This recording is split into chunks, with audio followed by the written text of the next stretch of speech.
Hey, this is Nick LeBrun, Lake Pro Guides Pro Staffer, and this is going to be the recap for Grand Lake. Hey everybody, just finished up here at Grand Lake, the 4th tour stop of the year for FLW, and wow, it was a grind. Super tough conditions. It got cold, got really windy. Not a lot of fish were caught. The few fish that were caught were good ones, it seemed like. I finished in 24th, and not sure what my weight was, but I had 12 pounds on day 1, had 13 on day 2, and 7 pounds today. Wasn't getting a ton of bites, but the bites I was getting, there was some quality there. And with the changing conditions, it was kind of hard to just do one thing and run with it, but I did have 3 or 4 different little patterns and areas going, and I'll kind of show you some of the main things I was doing. So anytime that the fish are starting to pull up and they're wanting to think about spawning, sometimes a swim jig or a chatterbait's a little bit too much for them, and I like taking like a V&M J-bug or something like that that's kind of like a crawl imitator and just kind of swimming it. And I had this rig with a 1/4 ounce elite tungsten weight, and I had it also paired with a 3/0 Hayabusa FPP straight. And so with the V&M J-bug, a lot of times you can just throw it down the bank and slowly wind it, like you would do a spinnerbait or a swim jig or chatterbait, but it's just something a little bit more subtle. And it works good when you have a lot of pressure on the lake, like we had 160 guys out here fishing this week. Had that paired with a Fitzgerald Stunner Series reel, high speed 7-to-1 ratio, and a Fitzgerald 7.3 heavy Stunner Series rod, and also 18-pound Sunline FC Sniper fluorocarbon.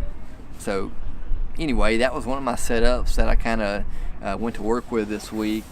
So a good little search bait that I had this week was this Echo 1.75 by Bill Lewis.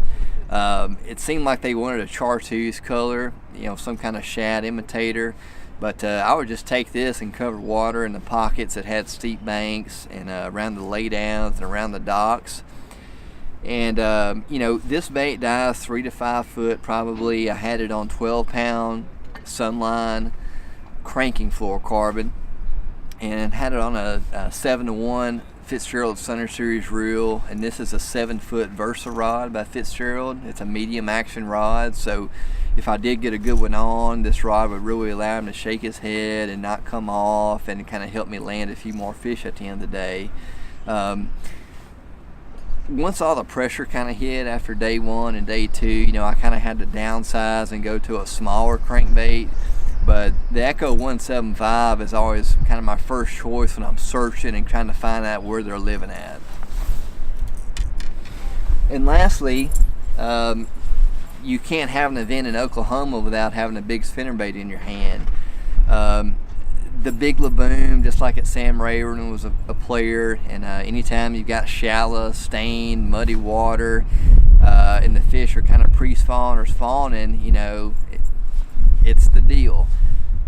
This week I kind of threw a darker color, black and red. This is a modified skirt I've got on there, but everybody's going around throwing white and chartreuse, so I just wanted to be different, so that's kind of what I did with that. But had the Big LeBrun paired with 18-pound Sunline FC Sniper, a 6 3-to-1 Stunner Series reel by Fitzgerald, and then the 7.2 frog rod, Bryant Thrift Series Fitzgerald rod. Same setup as Rayburn, just a different lake. So out here, this lake at Grand Lake is kind of fishing like a lake of the Ozarks would. There was a lot of fish caught back behind the dock cables. And so you would have to kind of swing your boat back there, power pole down, and get in the perfect position to make that cast with a big spinnerbait up under the walkway. And the cable's right at your trolling motor, and you want to get close. That way, if you do hook a big one, you kind of got control, and you're not going to be worried about rushing up to the cable before he cuts your line or whatever. So boat position is key. You kind of got to make the cast when you're easing up there, but you have to be timing it to where when you set the hook and get the fish coming, you're going to be at that cable in time to deal with that fish, especially if it's a big one. So it's time consuming trolling around the dock and getting back in there and getting set up and casting and then doing the same thing. I really didn't get any bites fishing the docks out front or pitching or flipping it, but I would just have to troll around and go dock to dock and get back there behind and throw over the cable, and sometimes you kind of wonder, like, wow, how did I even get that fish in? It was so crazy. On day 2, I caught one like over a cross beam that was kind of chest high, and I had the fish dangling like it's on a yo-yo, and I just had to kind of lift it over. I couldn't get to it, but it was pouring down rain and storming, so I didn't have the GoPro on, but it'd been pretty cool if I could have got that. But fishing behind the cables, you're going to have some heartbreak moments, but just keep your head in the game and stick with it, and you can catch a good sack doing it. All right, so you can see we went out of Wolf Creek up here on the upper end, and I was mainly targeting kind of that lower third of the lake. We got Horse Creek right here, and down here is kind of the Dripping Springs area. And the first area I'll kind of talk about is Horse Creek itself. This is kind of always a home base for me. This is the bridge at Horse Creek. The riprap around the bridges are really good.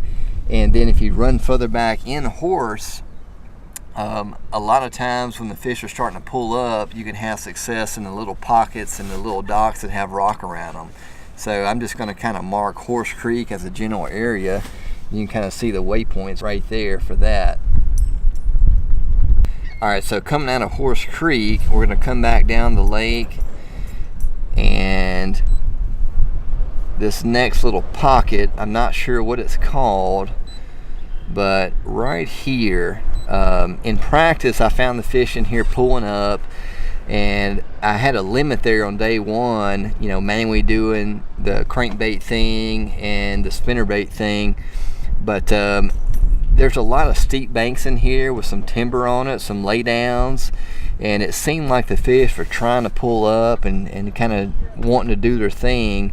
For some reason, the water kind of never did really warm up in the event like I thought it would here, but this is just an awesome little area, and I think in the next couple of weeks they're going to be fish spawning in there like crazy. So again, that's an area I'd probably go in there and throw the big spinnerbait or the Echo 175, but that was a kind of a little home base for me. I would hit that several times a day, and a lot of other tournament guys were in there as well. So there's the coordinates to that pocket. All right, so coming out of there, we're going to come right down the lake a little bit, and this is another pocket just a little bit further south, and I would only get bit back here in the back of it for some reason, but there's a lot of docks, there's a lot of transition banks.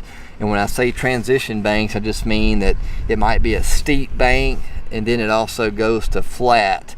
The rock type might change. Anything that's just a change like that, we call that a transition bank.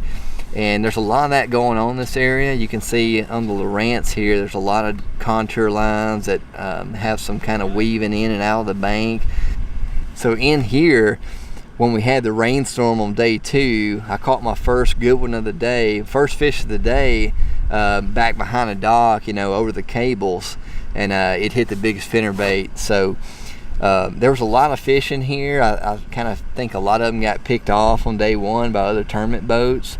But just like the pocket I mentioned earlier, if you come in there cranking or throwing the spinnerbait or winding the soft plastic down the bank, I really think that there's going to be a lot of fish spawning in here soon. Once that water kind of warms up to around 60, I think it's going to be kind of a little home base for some spawning bass. So there's the coordinates. All right, guys, that's it. So Grand Lake, made us a cut, made a top 30 cut, fished today, finished in 24th. What a great few days. I couldn't ask for anything better. Fishing was real tough. Conditions were even tougher. Man, the wind blew 100 miles an hour, it seemed like, and it was real cold. But, anytime you walk away from an event with a top 30, I'm happy. You know, the good Lord bless us this week, and it's going to be on to the next one. So thanks for checking us out, and as always, check out Lake Pro Guides. They're going to be adding a lot of lakes soon, and you never know when that lake may pop up in your neck of the woods. Talk to you soon.